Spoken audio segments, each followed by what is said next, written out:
మీకు రోజా గారు, రాజ్ న్యూస్ ప్రేక్షకులకి అదేవిధంగా కో ప్యానలిస్టులకి గుడ్ ఈవినింగ్ అండి. ఇప్పుడు ఈరోజు హైకోర్టు తీర్పిచ్చింది సెప్టెంబర్ 30 లోపల ఎన్నికలు జరపాలి, స్థానిక సంస్థల ఎన్నికలు జరపాలని చెప్పారు. ఎన్నికలు జరపాల్సిన సమయం మించిపోయింది.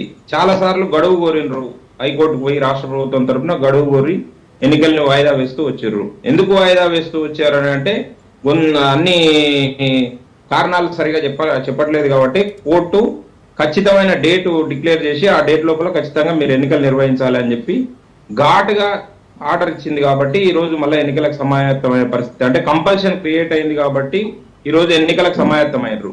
అయితే దీంట్లో ఇంకొక ట్విస్ట్ ఏంటంటే వారు పెద్ద పెద్ద మాటలు మాట్లాడుతూ ఉన్నారు. కాంగ్రెస్ ప్రతినిధి లింగం యాదవ్ గారు మెడల్ వంచినము లేదనుకుంటే మెడల్ వంచుతాము అని చెప్పి ఎన్నికల మేనిఫెస్టోలో బీజేపీ మెడల్ వంచి మేము 42% రిజర్వేషన్లు బీసీలకు ఇస్తామని చెప్పి కామారెడ్డి డిక్లరేషన్ లో చెప్పలేదు. మేము అధికారంలోకి వస్తే 42% బీసీలకి రిజర్వేషన్లు కల్పిస్తామని ఎన్నికల మేనిఫెస్టోలో పెట్టారు. కాబట్టి మీ మాటలను నమ్మి, ఎందుకంటే ఆ వెసులుబాటు కూడా ఉన్నది, ప్రభుత్వం దగ్గర చిత్తశుద్ధి ఉంటే నిజాయితీ ఉంటే ఆ వెసులుబాటు ఉంది.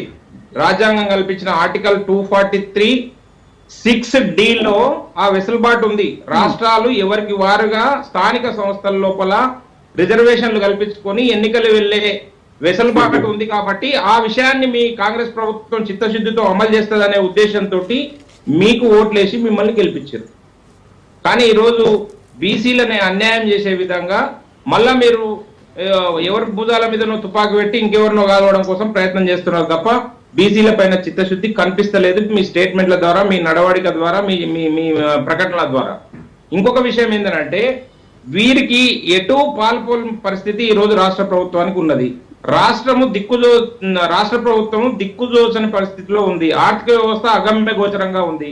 వీరు ఈ రోజు ప్రభుత్వం తరఫున వచ్చి ఎన్నికలు జరిపిస్తే క్షేత్రస్థాయిలో వచ్చి ఎన్నికలను ఎదుర్కోలేక ప్రజల్ని కన్విన్స్ చేసే పరిస్థితి లేక వీరు అవన్నీ ఆ అడ్డదారులు చూసుకుంటా ఎన్నికలను వాయిదా వేయడం కోసం ప్రయత్నం చేస్తున్నారు. దాంట్లో భాగంగానే ఈ రోజు మళ్ళా కేంద్రం పైన నెపం నెట్టడం కోసం ప్రయత్నం చేస్తున్నారు. కానీ నిజంగా మీకు చిత్తశుద్ధి ఉంటే రాజ్యాంగం కల్పించిన ఆర్టికల్ 243(6)D ప్రకారం ఎన్నికలు జరపడానికి కాంగ్రెస్ వాళ్ళ చిత్తశుద్ధి గురించి మళ్ళీ మాట్లాడదాం. బట్ కేంద్రానికి బీసీలపై ఉన్నటువంటి చిత్తశుద్ధి ఏంటి?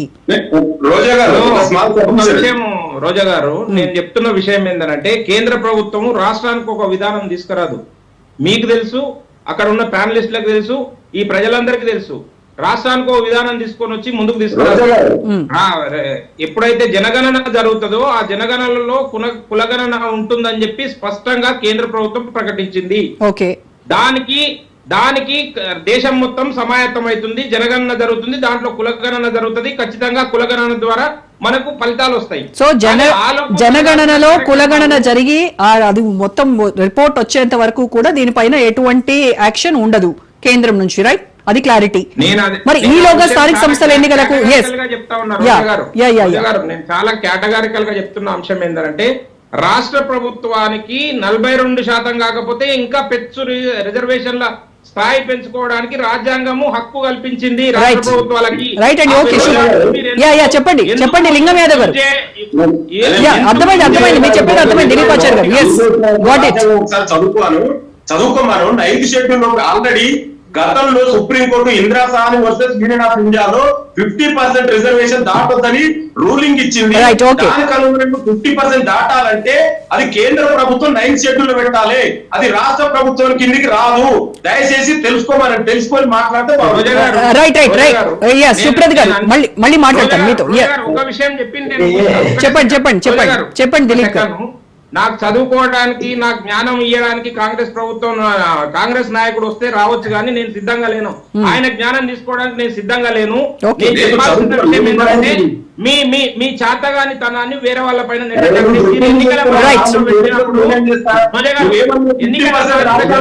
ఒక్క నిమిషం మీరిద్దరు ఆగాలండి దయచేసి. దిలీప్ ఆచార్య గారు లింగం యాదవ్ గారు దయచేసి ఆగండి. సుప్రత్ గారు నేను ఒకటే సెకండ్ చెప్పి ముగిస్తానండి. మీరు చెప్పారు, అర్థమైంది.